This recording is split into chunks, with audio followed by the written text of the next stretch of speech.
everyone. Boy, it sounds windy out there.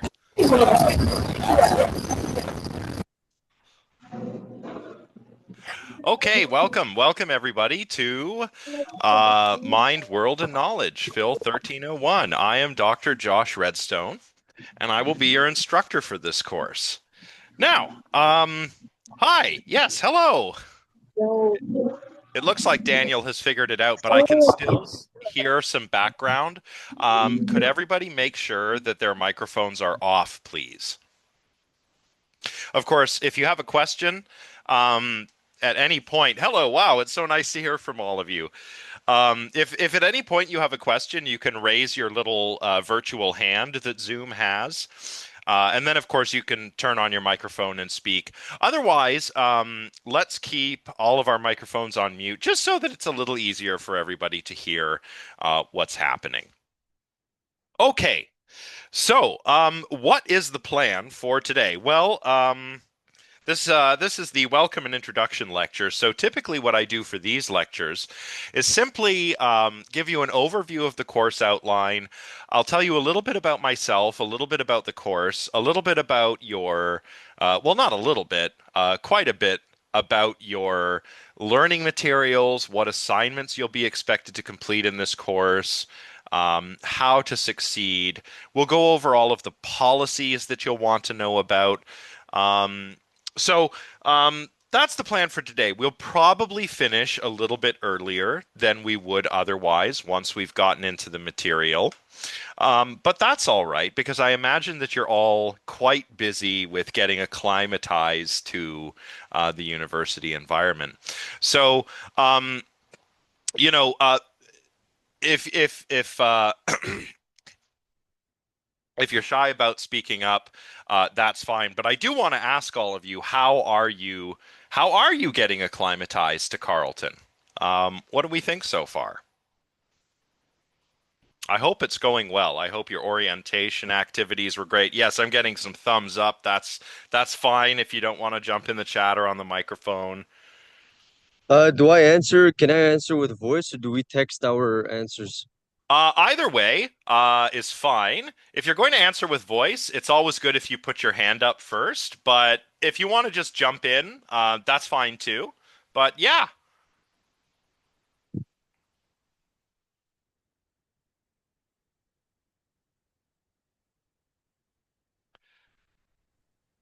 yeah, the tunnel. I see somebody says in the chat the tunnels are confusing. I get it. Once you get to know them, they're quite handy for the wintertime. Everyone's welcoming, great. Some of you are second year students, it looks like, second year and above, so that's great if you're taking this as an elective. Otherwise, I imagine that you are a first year student and perhaps this course just drew your interest. Um, Whatever the case, I know you've already been welcomed by everybody overseeing your orientation, but welcome from me as well. So, without further ado, let us look at our course outline. So, I'm teaching this course. The plan is for me to be teaching this course from my office because it is an online course. The drawback is that I have this gigantic window with a broken curtain. So, I apologize if it's too bright. Maybe there's some solution I can come up with um, in case that becomes a problem. But for now, hopefully you can all just concentrate on my screen. That's where the important stuff is happening. So yes, Mind, World, and Knowledge. Welcome once again. We're going to be meeting on Tuesdays and Thursdays. Of course, this week it's only Thursday because class began Wednesday. Of course, all of you who are here know what time class begins. I schedule the Zoom meetings for 11:30 to 11:30 to 1, basically, but we will be starting at 11:35 and ending at 12:55. On some days, when we can end early, we will, because after this class, I only have about 10 minutes to run across campus to get to my next class. Um, so we will never go past 12:55, and when we can, we will end a little bit earlier. Of course, it's online. There are no prerequisites because it's a first year course. Um, and this is me, Dr. Josh Redstone. Um, you can call me Josh. Um, you can call me Dr. Redstone. You can call me Professor. Just don't call me Mr. Redstone, okay? Mr. Redstone is my father's name. I am Dr. Redstone. But you don't have to keep it that formal if you don't want to. You can call me Josh. I really don't mind. If you need to get a hold of me, this is my email. All official communications, by the way, should go through your Carleton University email account. And it's very important to check that account regularly. I'll say more about that when I discuss the email policy. This is the location of my office. I do hold office hours, but those are going to be by and large by appointment. Um, Chances are we'll be meeting over Zoom, but if I am on campus, I will meet you in person. It's really kind of whatever works for whenever you need to meet. A little bit about me, just so uh, who is this guy who claims to be able to teach me philosophy? Well, I am both a philosopher and a cognitive scientist. I did an undergraduate degree, my honors BA in philosophy, with a minor in political science at Nipissing University up in North Bay, Ontario. Nice little small university town. I always think of it kind of like as a miniature version of Ottawa because there's so much nature and everything everywhere. It's very nice. Then I came here to Ottawa, and I completed a master's degree in philosophy at Carleton University.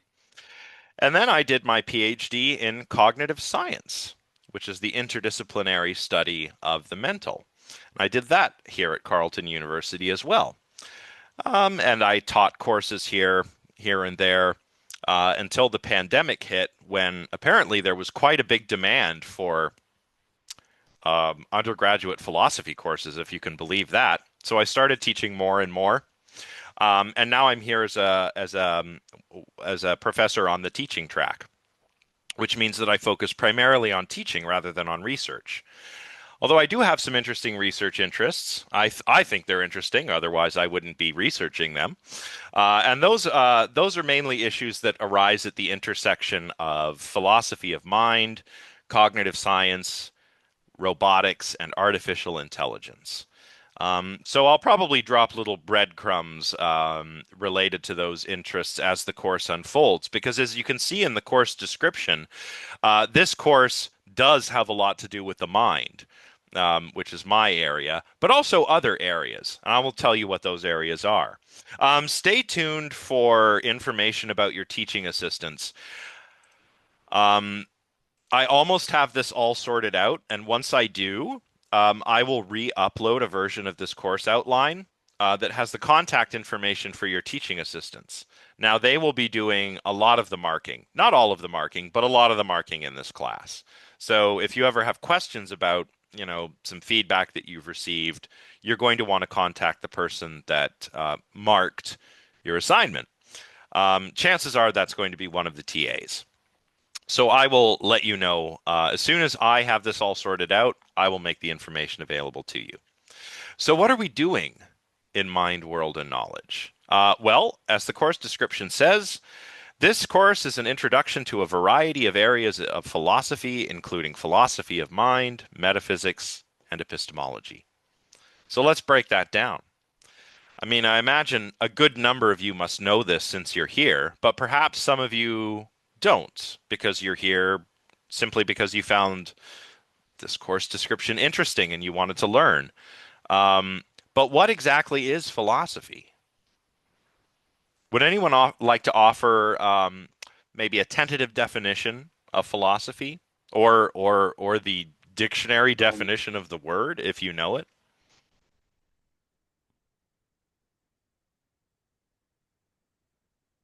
Let's check out the chat. The love of wisdom. That's exactly right. The study of knowledge is, that's a good guess, Praneel. That's actually a sub-branch of philosophy. One of the sub-branches that we'll be concerned with, in fact. The study of ourselves, in many ways it is. Questions without answers. I like that. Although we will actually try to be We will actually attempt to come to some answers in this course. Yeah, the study of existence, that's another sub-branch of philosophy. That's metaphysics. The theory of knowledge. Yeah, again, epistemology. The study of being, that's ontology. More mind. The study of life, absolutely. That's a part of it too. Yeah, I mean, really, you're all correct. You're all identifying an aspect of philosophy. Um, Philosophy does mean love of wisdom. It comes from the Greek philia, which is like a the love for that you have for like a close friend or a family member, and then Sophia, which means wisdom. So philosophers are lovers of wisdom, and what philosophers do, or at least what I think we ought to do, and I think a lot of people understand philosophy this way, is to ask fundamental questions about well, just about everything. So, in this class, we'll be asking fundamental questions primarily about three different areas: philosophy of mind, which is about the nature of the mental, metaphysics, which is the science of reality or the study of reality, and epistemology, which means something like theory of knowledge or the study of knowledge. So, when it comes to epistemology, I'll expand on this when we look at the course schedule. We're talking about what knowledge is, whether it's possible to have it, how we know when we have it, etc. When we're talking about metaphysics, we're talking about kind of what is beyond physics, right? That's what the word means, after the physics. Um, when we do metaphysics, we're asking questions about, good and evil or freedom of the will, whether God exists, right? What kind of things are minds, right? Are minds like thinking machines, or is the mind your soul, right? That's what we're doing when we're doing metaphysics.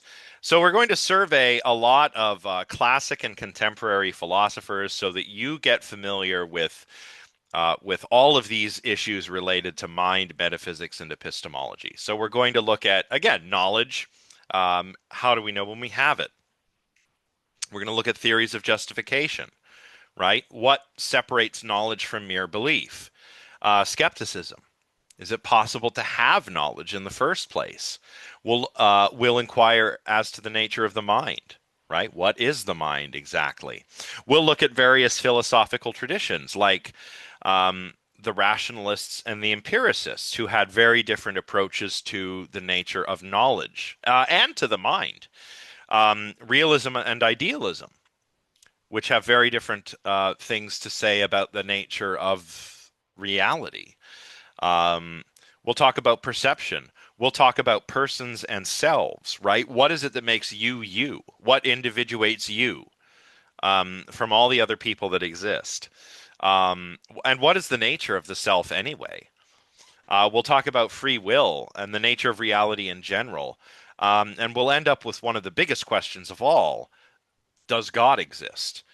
And when we're doing all of this, the idea is that you're not just learning philosophy, you're also honing all of your reading skills, your writing skills, your critical thinking skills, and your research skills.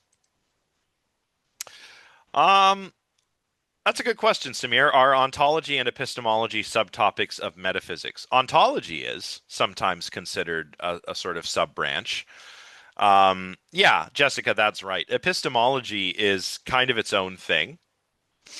But you'll see as we proceed, they're all quite closely interrelated, right? When you do philosophy of mind, for example, you'll necessarily have to talk about metaphysics and epistemology.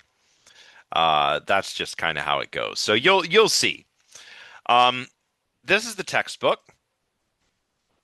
So it's by Jack S. Crumley II, Introducing Philosophy, Knowledge and Reality. I've got my copy right here. This is a great little book, and we'll be following it quite closely. You can pick it up at the bookstore, the Carleton bookstore. I believe the paper copy, let's see, I've got it written here. The paper copy is $44.95. The digital is $30.95. If you want to save a little bit of money, get the digital copy. I myself like to have a book in my hands, right? When you're reading, you're staring at a screen. I don't know. Maybe it's because I'm getting old, but it strains my eyes, and I don't like it. I like to read a good old-fashioned book made out of paper. So, if that's what you like, do that. You know, you can annotate your copy, mark it up. You can see I've got all kinds of little pencils and doodles and notes in my book. And you can do the same for yours, whether it's a paper copy or a paperback copy or a digital copy. Uh, let's see. Accessing course materials. Well, if you found Brightspace, and you manage to get to here to this point, you know how to access the course materials, right? Everything's going to be on Brightspace. I don't have it all set up quite yet, but that's where everything will be. Zane, go ahead. I've got a question. If I Sure. were to buy the digital book, is there any rules that's stopping me from sharing it with the class? Like, for Um, example, I turn it into a PDF and then send it to everyone. yeah, copyright law. Oh, shit. Yeah. So I definitely can't encourage anybody to do that. Um, and besides, like trust me, you want a copy of your own, right? Um, this might sound funny, right? Because most of you are first year students, but there's going to come a time in your future when you're going to look back on your university experience and all of the things you've learned, all the people you've met, all the experiences you had, and maybe this is just my own take on it, but looking at all of my old textbooks on my bookshelf, um, and having them there, that's kind of cool, right? Um, so I do recommend getting the paper copy or your own digital copy. Um, uh, yeah, it's also an ethical question, right?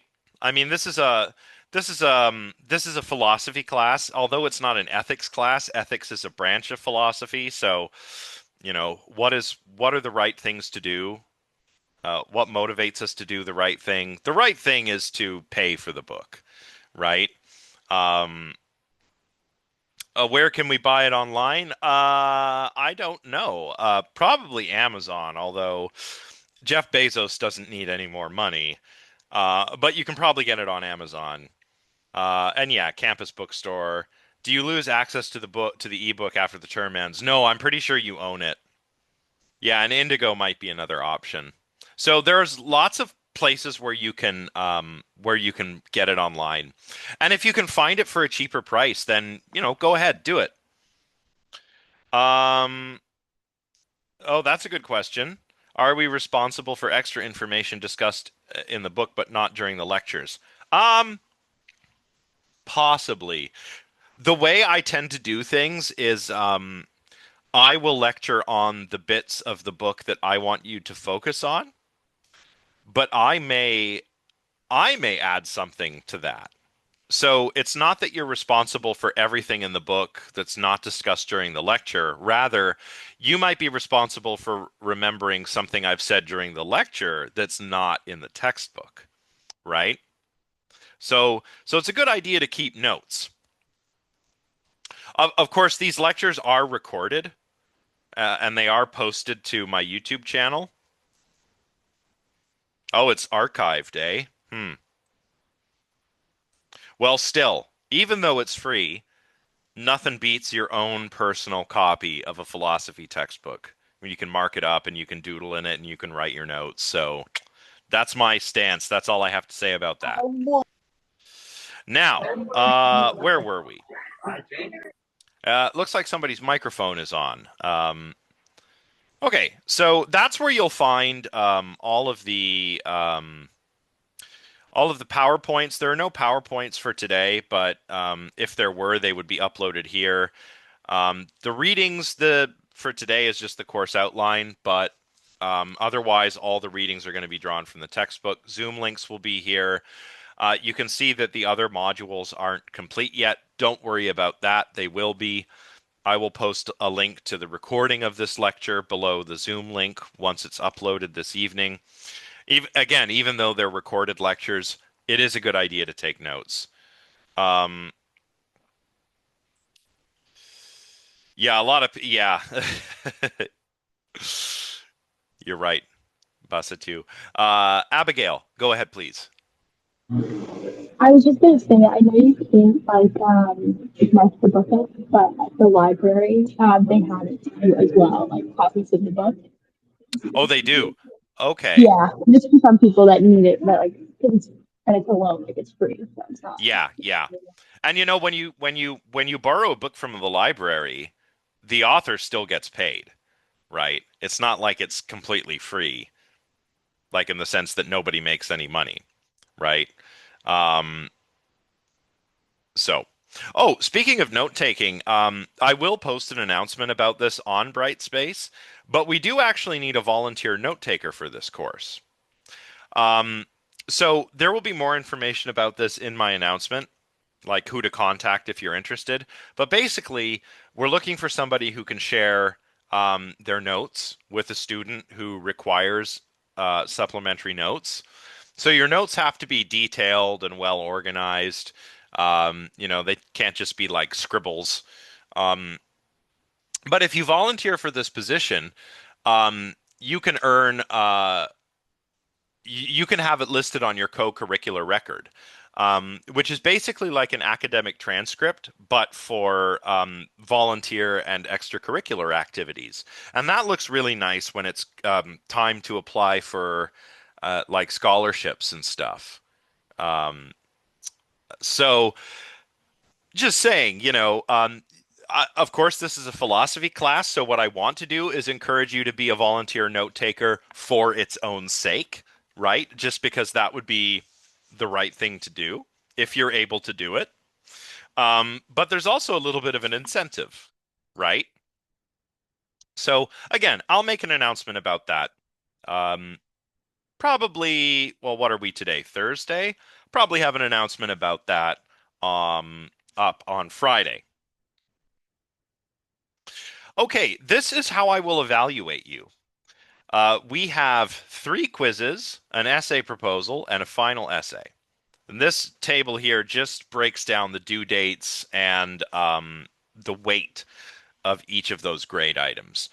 Um, I will tell you more about each of these assignments individually shortly. I want to skip over the lecture schedule for now because let's get through the boring stuff first, right? So lectures. As you know, they take place over Zoom. You always want to make sure that your Zoom app is up to date um, for for security reasons. You want to log in with your Carleton University credentials, which if you're here, you already know how to do this. We've got two lectures a week, Tuesdays and Thursdays from 11:25 to 12:55. They are recorded and then they are posted to my YouTube channel no later than 48 hours after the lecture has taken place. So, if you miss a class, it's not the end of the world because you can catch up on YouTube by watching my recorded lectures. Here's the thing, though. A lot of students get tempted to skip the class and then maybe skip another one and then maybe skip another one because, it's on YouTube. I can get caught up, right? Well, it's really easy to fall behind if you do that. And in university, um, it's important to have good study habits and to always try your best to apply your smarts to whatever courses you're taking. Um, but time management is just as important. So I don't encourage you to miss the lectures. I mean, it's also fun once we get going. This is a boring one, right? Because we're just going over the course outline. But once we actually get into the material, there's a lot of interesting discussion and debate that takes place in this class. And if you're just waiting for the YouTube video, you're missing all of that, right? So even though they are recorded and posted in case you legitimately can't be there for the, live lecture, don't rely on those recordings, right? It's better to be here participating in the live lecture, right? Which, of course, brings me to attendance and participation. There's no attendance grade in this class. Um, I do take attendance in some of my university courses, but by and large, university is not the kind of environment where we're taking attendance, right? It's not like high school where you have to be there, right? So, you're going, when you're in high school, well, I think you're legally obligated to be there, and you can be your parents, you or your parents, I forget who, or maybe this doesn't isn't a thing anymore, but you can be found truant and have somebody come and collect you and bring you back to the school, right? That's not how it works here, right? You're all adults or on the cusp of adulthood. Adults for all intents and purposes. You're all responsible um, for your own actions and decisions. Um, so it's important that you make a point of being here regularly. Um, it's not just important, but I expect it. Yeah, you're not going to get an attendance mark. I'm not taking attendance. That doesn't matter. It's really easy to fall behind in this class if you're not keeping up. And I'm pretty accommodating when it comes to things like extensions or other sorts of consideration when there are legitimate issues such as illness, bereavement, personal emergency, anything like that. Um, what I don't tolerate is poor time management. So that will not excuse you if you miss a deadline, right? Like, oh, I just wasn't keeping up with the lectures. Well, I'm sorry, but that's on you, right? So very important, regular attendance and participation. Office hours, as mentioned, by appointment. You can email me to set one up, and we can meet over Zoom. We can meet over Discord, or we can meet in person. Whichever's easiest is probably what we'll go with. Usually it tends to be Zoom, but if I'm on campus and you're on campus, we can meet in my office. Okay, let's talk about your term work. Oh, we have a question in the chat. Oh, okay. Couple of good question. What's the name of my YouTube channel? Yes, Hosni. Thank you. Yeah, you can find this. Actually, I meant to show you this. If there's a module on Brightspace called Helpful Materials, and so I post links to things that I think will be helpful. There's a link to join the Discord server and a link to my YouTube channel. It's not a real YouTube channel, okay? I'm not like, hey, what's up, guys? It's Professor Redstone, and today I'm going to be talking about your mind or something. Like, I don't know why I'm doing this, but it's just like where I keep recordings of my lectures, right? Um, so yeah, Hosni has linked it. Mind and Metal, that's what it's called. It's all mind, no metal so far. But don't even worry about it. And yeah, Discord is like a social app. Discord, by the way, is completely optional. You don't have to join it if you don't want to. But yeah, if you were to click this link, then you would go to the Discord app, which I have open here, and then what you would do is navigate to this little text channel. It says Phil 1301, Mind, World, and Knowledge, and this is just a place where you can, talk amongst yourselves. I do monitor it, right? So don't like badmouth me or anything. You'll hurt my feelings. But it's a great place, like if you want to, like organize study groups or anything like that. Um, if you have questions about the material that you want to ask of each other. Again, official communications need to go through the Carleton email, but Discord can be handy, right? Yeah, like Dervish says, you can message and communicate with people. Yeah, join a server, which is a community of people. It's cool. Discord can be cool. It can be a handy little tool. But again, you're under no obligation to do that. Okay, I want to talk about the quizzes. So there are going to be three non-cumulative quizzes in this class. What that means is there are three of them, firstly, and secondly, that each quiz covers so much material, and the next quiz covers everything that we've learned since the first quiz, and so on, right? All of these take place online. They cover things like important thinkers we've talked about, um, terminology, theories and concepts, etc.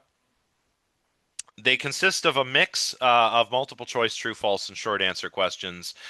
Probably not too many multiple choice and true, false this time around. I'll talk about the reasons why in a moment. Each is worth 15% of your final grade. Um, when we have a scheduled quiz, like for example, here in week 4, that quiz is open all week and it's due on the 26th at 11:59 p.m. So you have the whole week to start the quiz. But once you begin, there's a time limit. So, you have this window of a week, like, oh, maybe I've got Tuesday off and I'm feeling good and I did a bunch of studying last night, so I'll do the quiz on Tuesday. Then once you begin, you have 60 minutes to complete the quiz. It'll open on the Monday. Yeah, it'll open on Monday, Natalie. So there's a 60-minute time limit. Now, here's the thing. These are open book quizzes. So, uh, I want to be very specific about what that means. You can consult whatever notes you've taken. You can consult your textbook. You can consult my PowerPoint slides. You can have all of that with you while you're completing the quiz. Isn't that nice? How many questions? I haven't decided yet because I'm probably going to have more short answer questions than I am multiple choice. I would say between 5 and 10 multiple choice and maybe, I don't know, maybe between 4 and 6 short answer questions, something like that. I'll let you know. I haven't quite settled on it because I am changing things up. Uh, the multiple choice, Yusuf, gets marked automatically, but not the written stuff. Although, well, I'll continue after. Nicholas, go ahead, please. You mentioned the period for the quiz opens up a week prior to the quiz being due, but within that week, we will have lectures on specific topics. So, do the quizzes specify, uh, will they also cover the material from the time that it's open to the due date, or only the material from before it was open? Maybe in the last week, but probably how it's going to look is like say quiz 1 during week 4. That's going to be on skepticism and knowledge. And then quiz 2 is going to be on justification, new directions in epistemology, and perception, right? So the first quiz might be a little bit easier. The third quiz, we're probably going to have to squeeze some of this stuff about God and the nature of reality onto that quiz. But that's okay. I know you can do it. Um, Generally, for a class this size, probably I like to aim for a 2 week turnaround time. If we can do it faster, we will. But I would say 2 weeks. So if it's only been 1 week, don't like email me, right? Like, don't be like, "Hey, professor, where's my mark?" We're working on it. It's a lot of work, right? Um, okay. So, yes, the quizzes are open book. You can consult your notes. You can consult your readings. You can consult my PowerPoints. Um, well, Eric, we're getting to that. I'll explain proof of work later. Um, you are not allowed to copy and paste anything. Your answers have to be in your own words. You can't use Google. It's easy to catch, by the way, because people Google things and they put in some stuff that I never taught them. And all I have to do is do a quick Google search of the question, and I can see where you got your answer from. Under no circumstances are you to use generative AI. Um, because although the quiz is open book, the idea is that you are taking this knowledge that you've either memorized or that you've got in your learning materials, and you are showing me that you understand it by telling me about it in your own words. So any use of ChatGPT will be treated as plagiarism, not just ChatGPT, any generative AI. And by the way, it's really easy to catch. I don't need to use software. Um, I don't need to consult some kind of expert. It's obvious. And this is not a dig against you guys, but I don't think that people in your demographic, in your position as students with this new generative AI fit phenomenon, realize just how easy it is to spot. So I would say just don't, because chances are I am going to catch you. Right? And I'm not, and also don't make me be a cop, right? I don't want to be the plagiarism cop. Don't make me do that, please. I don't want to. I don't feel good about it. Just please don't use generative AI. Okay? Um, Lisa, go ahead, and then June, and then I'll answer the question from Sohaila in the chat. So, Lisa, take it away. Yeah. So does the copy and paste, if we're going to cite from the textbook, does that rule also apply to the textbook or whatever you taught or the PowerPoint? Yeah, like you just can't copy and paste. And you don't for the quizzes, you don't have to cite it. I just don't like and this has happened before where I've been grading quiz answers and it's just been copied from my PowerPoint slides. Um, that's what I don't want to see, right? Okay. And how about citations? Well, citations will be important for the essay proposal and the essay assignment. Um, and if you want to know how to do citations properly, I've actually put a link to Purdue University's online writing lab in the helpful materials module on Brightspace. I'll actually just show you where that is real quick. So if you're on Brightspace and you're looking at the table of contents, if you scroll all the way down to the bottom, you'll see helpful materials, and you can see here is the link to the Discord server, the YouTube channel, and the online writing lab.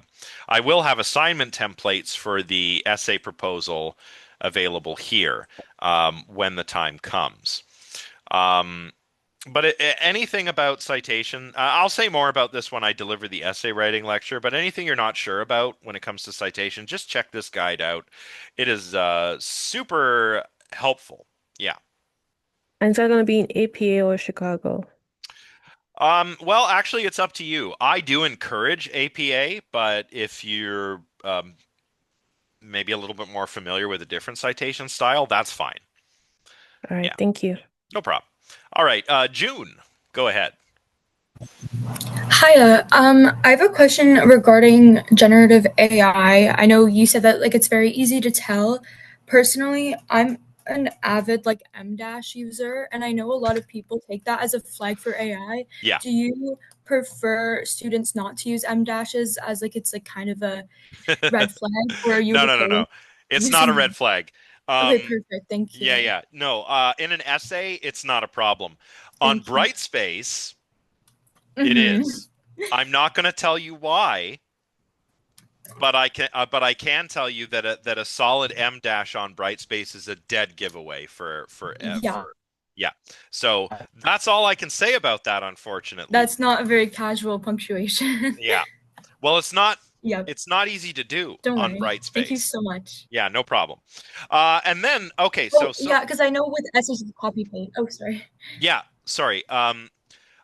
Did you have another question? No, sorry, it was just response like I know you have to copy paste M dashes. So, Mhm. um, yeah, sorry, thank Yeah. you. So, um, so Hyla asks, can we use Grammarly or paraphrasing tools? Well, Grammarly uses generative AI now. Um, so I would say no. I do not encourage that. But let's save the rest of the talk of generative AI to the, we'll save it for the discussion of AI policy, okay? Are you allowed to quote the textbook? Absolutely. Yeah, you can quote the textbook. I think I've answered the citation style question. Quizzes. The due date for the quizzes is always going to be a Friday, except for the last week of class. Yeah. Okay. The essay proposal assignment. That's the other big one.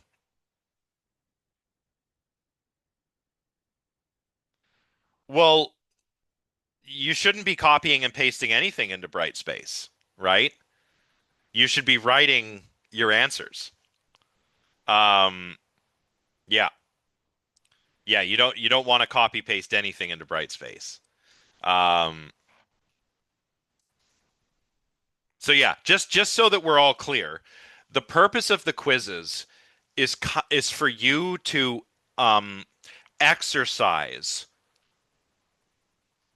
what you've learned, right? I don't know if exercise is the right word, but you're exercising your intellect using what we've learned. So it's not just I don't want to see a quiz where somebody gets would have got 100% just by copying and pasting and cheating. Like that's worthless. What I want you to do is take the knowledge you've memorized and the knowledge that's in here, and I want you to show me that you understand it with your own words, right? That's what the quizzes are for, right? Um, I would rather see a quiz with a bad mark that a student tried really, really hard and they did their best than a perfect quiz where somebody cheated, right? Because that student who got the bad mark, they were trying. They were exercising their intellect, right? Um, June, I think you still have your hand up. I don't know if you have another question or not, but I think Sohaila has a question. Go ahead, please. Yes, hi.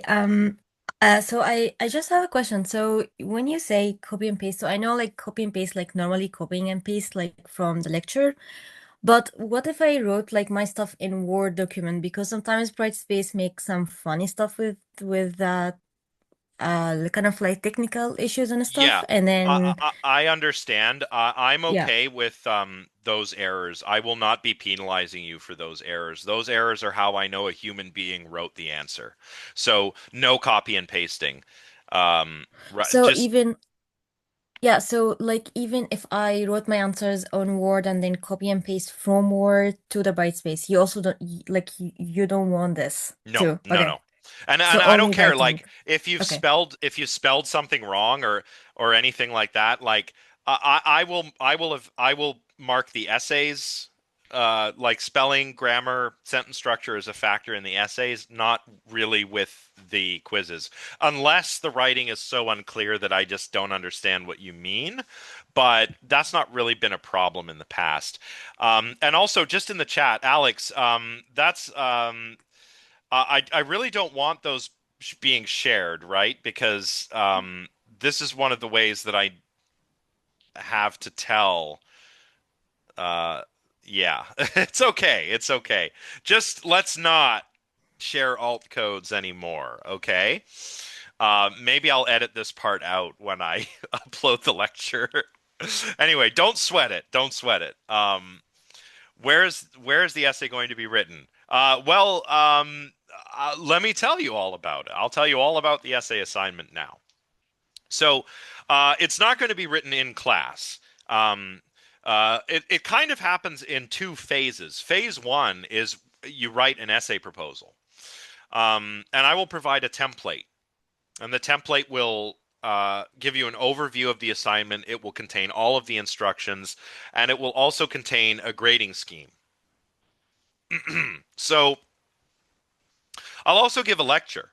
So on October 7th, we have an essay writing lecture where I'll tell you how to complete the proposal and how to write an essay, right? Um, you're going to aim for about 300 words. Basically, you're going to give me a title or an intended title, a topic, give me about a paragraph to tell me about your topic. Give me a thesis statement or a research question with an intended answer. And then give me a plan of attack, another paragraph or so, and some scholarly sources that you might like to use. You're going to submit that with proof of work too, which I will explain after I talk about the essay. Yeah, yeah, totally. Just do the double dash on Brightspace. That's fine. Yeah. Zane is new to using Brightspace. Not sure what the big deal is. It's just that Brightspace it's not like a word processor, right? So, um, yeah, its functionality is limited, but it's fine because I'm not grading you on at least when it comes to the quizzes. I'm not grading you on spelling and grammar. Um, no problem. Okay.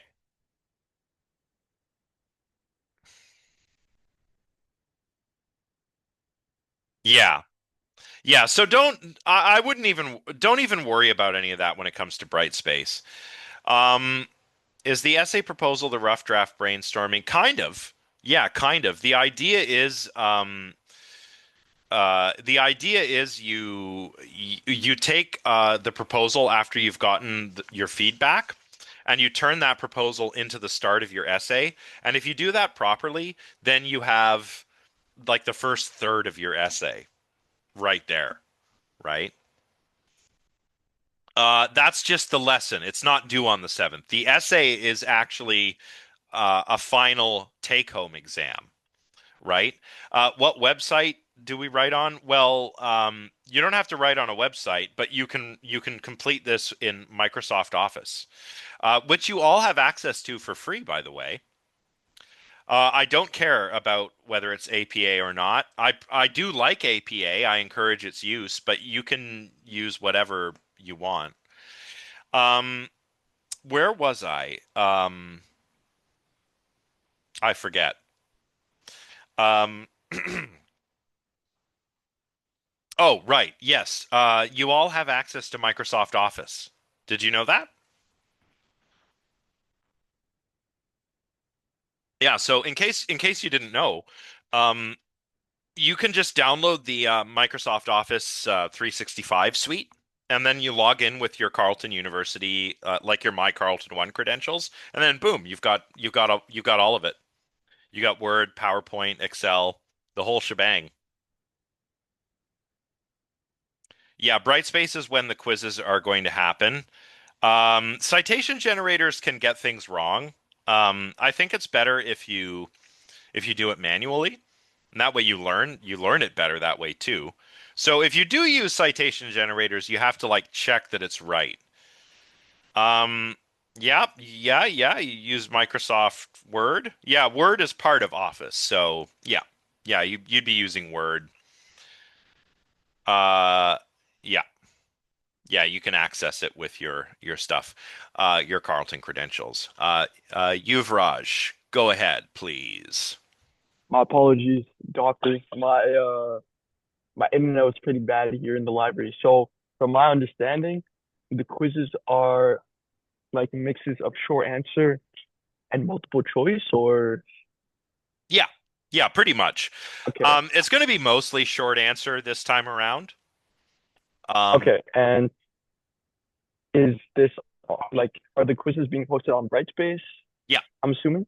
yeah, Okay, yeah, yeah. The quizzes will take place on Brightspace, and the drop boxes for the essay proposal and the final essay.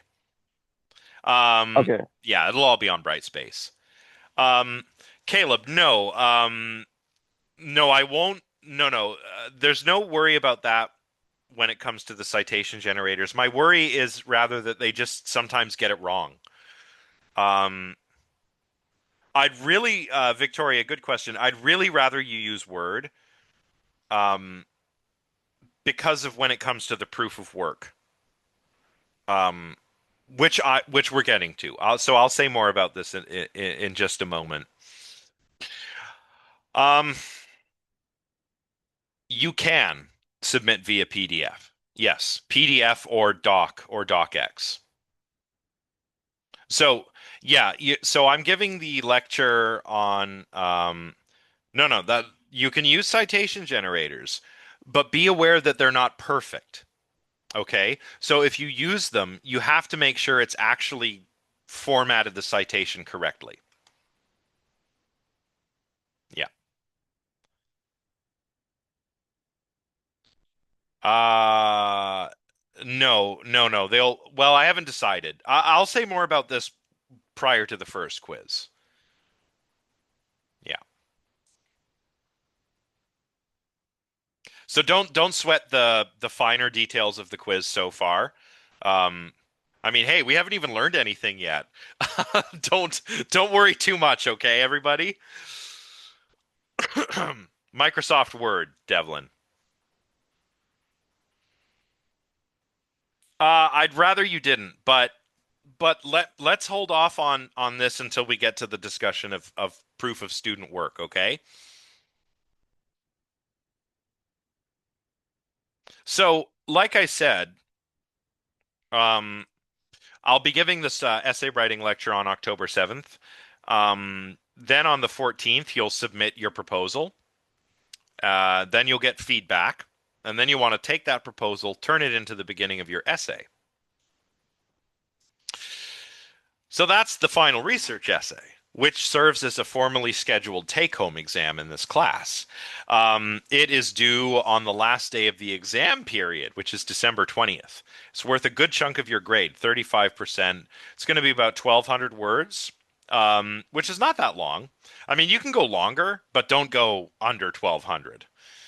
Um, the proposal and the essay should be submitted either in docx, or PDF format. I cannot open other file formats on Brightspace. So make sure they're submitted in the proper format. I won't chase after you if you submit in the wrong file and I can't open it. I'm not going to bug you about it. There's too many students.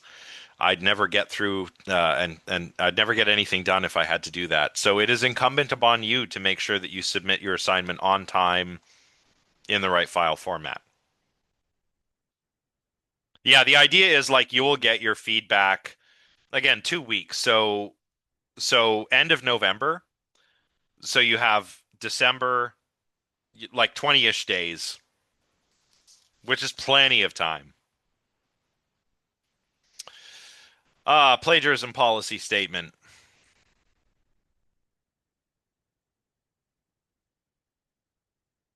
I would, when it comes to the file name, I would follow what I do with the template. You'll see what I mean. I'll explain this during the essay writing lecture. Like, it's great that you guys have so many questions. But a lot of this I will explain in further detail when we actually have the essay writing lecture.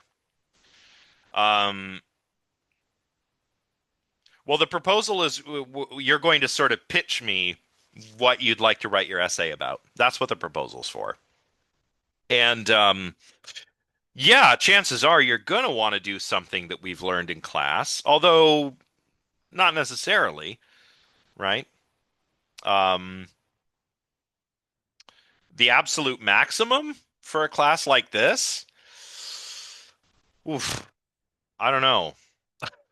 I really don't. I mean, don't hand in like something that's like 2,000 words long, because we just don't have the time, right? There's hundreds of you. Uh, I'm sure it's great work. We just don't have the time to be reading 2,000 word essays. So I don't know, maybe like 1,600 is an upper limit, like an absolute upper limit. That might be okay. Can we plan for the essay in advance as we read the book? Yeah, that would be great. That'd be absolutely a fantastic idea. Yeah, can totally do that. Um, we have to download everything as a PDF. That's how it's submitted on Brightspace, so it shouldn't matter. Okay, yeah. Brightspace can read PDF files and it can read document files. It can't read Google Doc like page or like Pages, whatever that for the Mac, whatever. Just remember Doc, DocX, or PDF. Otherwise, I can't open it.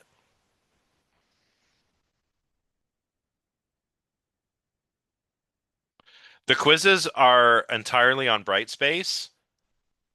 Um, the essay is what you submit a file for. Yeah. For that's for Yuvraj's question. Any topic pertinent to this class, John? Yeah, that's right. Khalid's right. If you're writing in Google Docs, convert it to a PDF before you submit it. Okay, very important. Plagiarism. Actually, more accurately, what's very important is that you do not plagiarize. Jacob, is the essay on a novel or on a class theory? The essay is on whatever you want it to be. That's why you're writing the proposal. That's right, Yusuf. Just three quizzes, an essay proposal, and an essay. That's it. And of course, your active participation, because that's how you're going to learn, right? Yeah, Nicholas has got the right idea. So, um, yeah, like I'm not going to outright deny any topic, but I will try to steer like if you're going off on some weird direction that has nothing to do with anything we're learning about, I will try and steer you back in the right direction with my feedback. But yeah. Yes, William, thank you.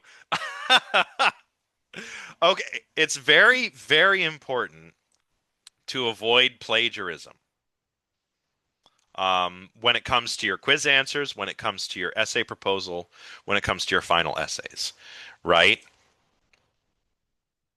And so I have a plagiarism policy statement. Yeah, that's right. That's why we're going over the syllabus, right? Oh, that's what I forgot. I said to myself, this time I'm going to say hold off on your questions until after I've gone over everything. And I completely forgot to do that. So that's on me. Um, but anyway, plagiarism policy statement. Very important that you avoid plagiarism. Plagiarism is presenting, and I'm reading this verbatim. Plagiarism is presenting, whether intentionally or not, the ideas, expression of ideas, or work of others as one's own, including content generated by AI tools. For example, ChatGPT. So read through this on your own. Basically, if you take any idea, a quote that you don't attribute properly to the author, paraphrasing an idea, copying, pasting sentences. This is why you can't copy and paste from my slides on the quizzes. You'd be plagiarizing my work. So automatic zero. Um, it's taking ideas that are not your own and presenting them as your own. And sure, it might not sound like the worst thing in the world, but it is a pretty big deal in academia, right? So don't do it. And the reason why like the plagiarism policy basically makes use of generative AI to write anything um, a non-option because these generative AI are essentially plagiarism machines, right? Um, so I mean, it's worth saying a little bit about generative AI in the second policy here. But before that, I just want to make it known that plagiarism is not something that your professor can deal with on their own, right? Like, let's say I find plagiarism has occurred in your like essay or your essay proposal. I can't just decide what to do with that on my own. I have to submit an academic misconduct report to the chair of the department. That gets passed on to the dean, who will determine whether an academic misconduct, whether an academic offense has taken place, And then depending on the severity of the offense, you might receive a 0 on the assignment or perhaps even be asked to withdraw from the class. Not only that, this goes on your transcript. So you all have a university transcript that says what classes you're taking and what grades you get in those classes. So at the end of this year, you'll have Phil 1301 A plus, right? We're all gonna do real good. But if you plagiarize something and it's found that you did so, that goes on your academic transcript as well, and that does not look good, right? Especially if you want to apply for grad school someday, or you want to maybe apply for some scholarships. Even some employers ask for university transcripts. So you don't want that on your transcript, right? I'm getting to the proof of work. Yes, just don't plagiarize, bro, Chacho. I love that. Yeah, just don't do it. But I'm gonna tell you all about proof of work in a moment, right? Um, so read through read through this and read through the full university policy, which is on the last page. Um, I have a specific policy on the use of generative AI. So you are not to use them. Just don't. Just forget they exist, please. There are so many reasons why you should just not use generative AI. Um, Here, I'll give you a couple. Reason number one, it is resource intensive. It takes a lot of electricity and a lot of water. In the United States, where some of these are running on gigantic server farms, water and electricity are being diverted from basically poorer communities so that we can all Google, not Google, so that we can get, a robot to answer a question that we don't need the robot to answer, right? I think asking ChatGPT one question uses is the equivalent of having a light bulb on for 20 minutes. That's how much electricity it uses. Um, as I said earlier, yeah, another like Khalid says, the robot, quote unquote, is often not completely accurate or correct. Yeah, these things hallucinate. They make stuff up. Why? Well, because they're basically just predictive text writ large.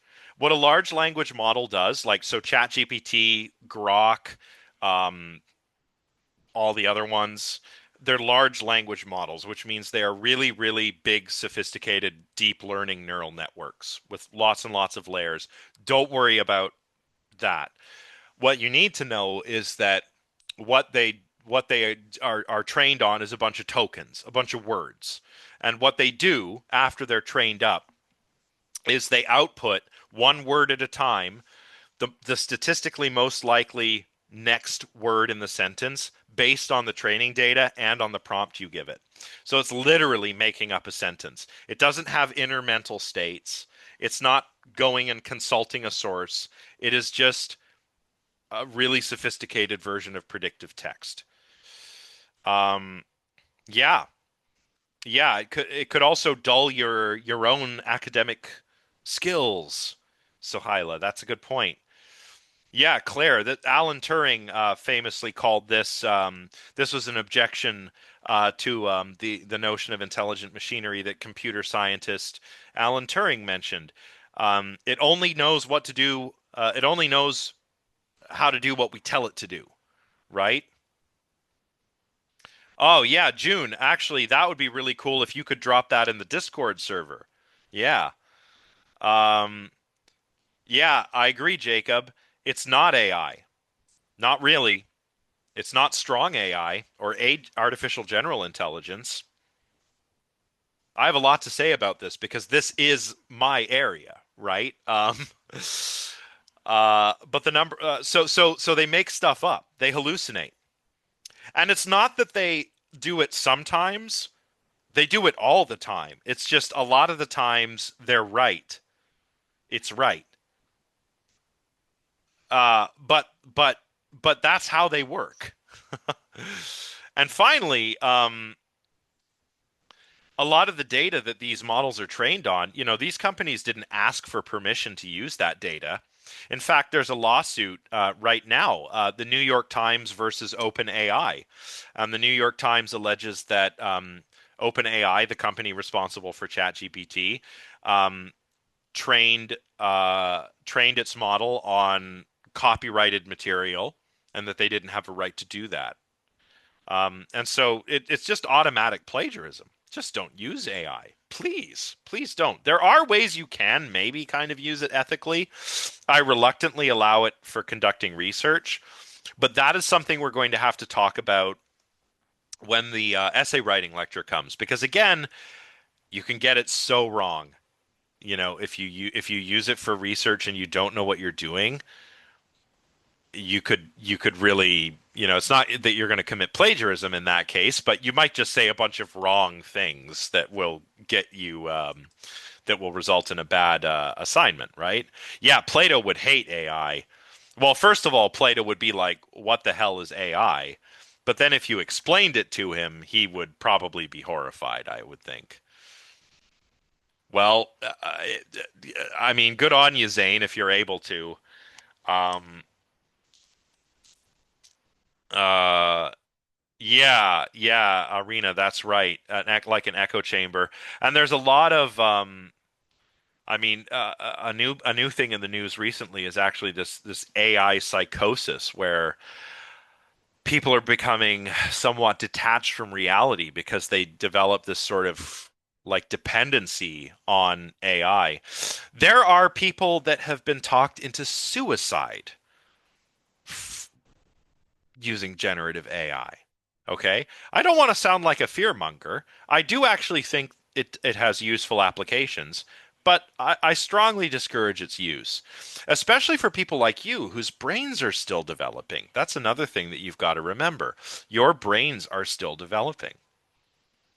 I mean, you wouldn't do a whole bunch of mind-altering drugs while your brains are still developing. No, no undergraduate student would ever do that. So don't use generative AI either, okay? Uh, there's an interesting chat going on in the chat, but maybe that's the sort of thing we can save for the Discord server. Not that I'm trying to discourage you from talking about AI. I have to finish going over the course outline. Okay, so I don't want you to use generative AI, and you will be providing proof of student work for the proposal and the final essay, and that will be a series of drafts that you will save as you're working on your thing, like save draft one, draft two, draft three, draft four, final draft. And the drafts have to show your progress. I also reserve the right to ask you for any number of other things if your drafts aren't sufficient, right? I can ask for photocopies of sources. I can ask for screenshots. I can ask for file histories. Um, I reserve the right to ask for pretty much everything, and I will exercise that right if things look fishy. Email and class Discord policies. Since we're running out of time and I have to run soon, we'll fly through this rather quickly. All official communications should go through your email to my email. Don't ask me on the Discord server, like if you like, hey professor, I've got a flu and I need an extension on my essay proposal. Well, send me an email. Don't ask me on the Discord server, right? Um, uh, I try and answer your emails quite quickly, but I might not answer right away after 5 p.m. or on weekends. Although then again, I might answer at 3 in the morning. It really depends on how late I'm working that day. But just don't expect a reply right away if it's outside of regular business hours. You can join the Discord server if you wish. But if you do, you need to read these policies. This is just about student conduct and rights and responsibilities. I want you all to be civil with one another, and I know you will because I've never actually had a problem with this. I've never had a case in class or outside of class of bullying or harassment or anything. But I just want to make it known, like to use the server and to participate in the class. Let's all be civil with one another, right? And I'm sure we will. Um, yeah, save copies of your draft. Like, let's say you spend a week on your paper, right? So on the first day, you turn your proposal into the start of your paper. That can be draft one. Then maybe you write a little more the next day. That's draft two, right? And so on and so on. Um, okay. So read those policies. Everybody should be civil. I mean, you've heard of this notion of a safe space, I'm sure, right? My classes are safe spaces in a couple of different senses. Um, I'm going to hold off on answering these questions until the essay writing lecture. So don't worry. I know you're all curious and you want. Don't worry. Answers will come. But this is a safe space. It's safe because we everybody is welcome in my class. Um, I'm very pleased to get every year, year after year, to teach um, a whole bunch of different folks from all walks of life. It really is awesome. Like, you know, um, uh, that's so cool. And you all deserve to learn in a safe, respectful environment, right? And that will be absolutely upheld. Um, it's also a safe space in the sense that you know um, we're not going to be afraid, or we're going to be able to pursue challenging, difficult, and sometimes even controversial questions um, without fear, right? Fear of judgment, fear of ridicule, or anything like that, right? I'm assuming that we're all here to learn in good faith. So we won't be afraid to consider difficult questions. Like look at the last unit of this course. Does God exist? That's a big question. Some of what we're going to learn is going to be shocking to some of you, right? Um, some of you who are coming from a religious background are going to have to read arguments for like against God's existence. That might be a bit weird. Some of you who are like atheists or agnostics are going to read arguments for God's existence, and that might be weird for you. Um, but that's okay. That's what we're here to do. We're here to challenge ourselves and grow, but we're going to do it in a safe, respectful way, right? Um, I'm way behind on what's happening in the chat. Yeah, there's going to be an email. I'm afraid I'm going to have to just kind of power through everything, but rest assured, if you have questions about the essay or anything, like how many drafts, like don't worry about that right now. Worry about getting your textbook and starting to read it, etc. Um, I tend to be pretty accommodating when it comes to assignment deferrals. If you're sick, if you're bereaved, or if you're having a personal emergency, your laptop breaks, whatever, just contact me. I tend to be pretty accommodating, but I need you to communicate with me. This is the grading system, and all of the important other policies and dates and deadlines are all on the final page. So read through this once or twice, I recommend. Um,